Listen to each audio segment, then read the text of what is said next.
Hello everyone, তোমরা সবাই কেমন আছো? আশা করি খুব ভালো আছো, আর আমিও খুব ভালো আছি। আর আমার নতুন একটি ব্লগে তোমাদের অনেক অনেক ওয়েলকাম। তো আজকে যে ব্লগটি তোমাদের সাথে শেয়ার করছি সেই দিনটি ছিল শ্রাবণ মাসের প্রথম সোমবার। তো এখানে আমি আর রোহান দুজনেই পুজো দিতে যাব। তো সকালবেলা ঘুম থেকে উঠে আমার দুজনেরই স্নান হয়ে গেছে।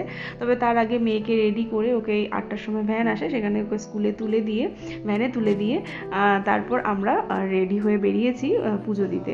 তো তার আগে আমরা এই গ্রাউন্ডে এসে, এটা সোসাইটির একটি গ্রাউন্ড, এখানে নাগদেবতার যে পুজো হয়েছিল আমি দেখিয়েছিলাম, নাগমাতার ওই যে মন্দিরটা দেখছো। তো এখানে একটা বেল গাছ রয়েছে, দুটো বেল গাছ রয়েছে আমাদের সোসাইটিতে। তো একটা বেল গাছ অনেকটা উঁচু, সেখানে মানে মানুষের হেল্প লাগবে, উঠে তারপর পারতে হবে। তো ঠিক আছে, এইটা হাইটে আসে, তো আমি এখান থেকেই পাতা পেরে নিয়ে যাই দরকারে, সবাই অনেকেই পারে। তো অ্যাকচুয়ালি আমাদের মতো মানে কলকাতার মতো তো এখানে দোকানে গেলেই বেলপাতা এরকম পাওয়া যায় না।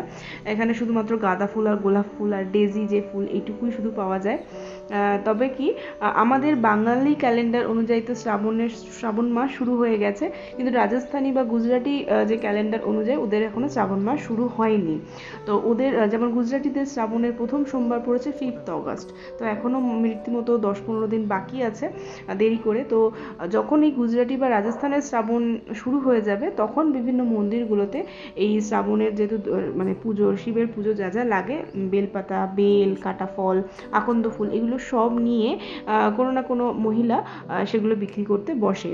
তো সেটা এখন যেতে দেরি আছে, তার জন্য যবে বসবে, আপাতত তো পুজো দিতে আমাদের তো সোমবার শুরু হয়ে গেছে, তার জন্য অগত্যা এই বেলগাছি ভরসা। তো আমাদের এখান থেকে পাতা তুলে নিলাম, আর ফুলটা আমাদের মানে আকন্দ ফুলটা বাইরে, সোসাইটির বাইরেই গাছ আছে, সেখান থেকে তুলবো।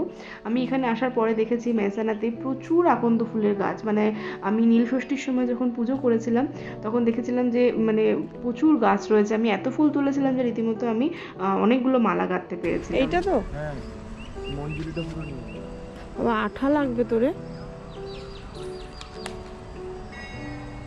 মঞ্জুরিটা পুরো নিয়ে পুরো মঞ্জুরিটা আঠা বিশাল। এত ছোট ছোট টুকরো তুললে না বেশি আঠা পড়বে।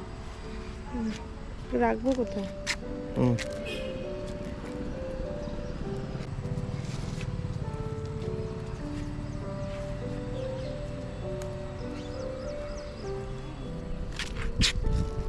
ওই ফুল তো আছে, আর এই ফুলে হবে না। চল চল চল। ফুল তোলা তো হয়ে গেছে, চলো তাহলে এবার মন্দিরে যাই। আশেপাশে অনেকগুলো সোসাইটির জন্য এই সোমনাথ যে মহাদেবের মন্দির, এটি প্রতিষ্ঠা করা হয়েছে। তো খুব সুন্দর এই মন্দির প্রাঙ্গণটা, এই যে দেখছো, এটা আমাদের সোসাইটির একদম লাগোয়া, মানে সোসাইটি থেকে মন্দিরটি পুরো দেখা যায়, ওই যে সোসাইটি ওখান থেকে পুরো দেখা যায়। তবে আমি গুজরাটে এসে দেখেছি যে হাজব্যান্ড ওয়াইফ যদি পুজো করো, তো হাজব্যান্ড পূজা করলে তাকে ধরে রাখলেই হয়, মানে মানে তাতেই পূজা হয়। অনেকেই দেখেছি তারা ডিরেক্ট জল ঢালে না, হাজব্যান্ডকে ধরে থাকে। তো এখানে রোহান আর আমি যেহেতু দুজনে একসাথে পুজো করছি, তাই রোহানই পূজা করেছে, আমি ওকে ধরেছিলাম। তবে এই যে মন্দিরের মূল যে জায়গাটা দেখছো, ওখানে শিবলিঙ্গ প্রতিষ্ঠিত রয়েছে, তবে সেখানে শুধুমাত্র পুরুষরা যেতে পারে, মহিলারা যেতে পারে না। আর তার পাশে এই যে প্রাঙ্গণটা, এখানে সব দেবদেবীর মূর্তি সুন্দরভাবে প্রতিষ্ঠিত করা রয়েছে, আম্বা মা, নাগ দেবতা, স্বামীনারায়ণ, আর শিবলিঙ্গ রয়েছে, সেইখানে মহিলারা পুজো করতে পারে, এটা নিয়ম। তো এখানে সবাই এখন পুজো করছে, তো চলো দেখা যাক।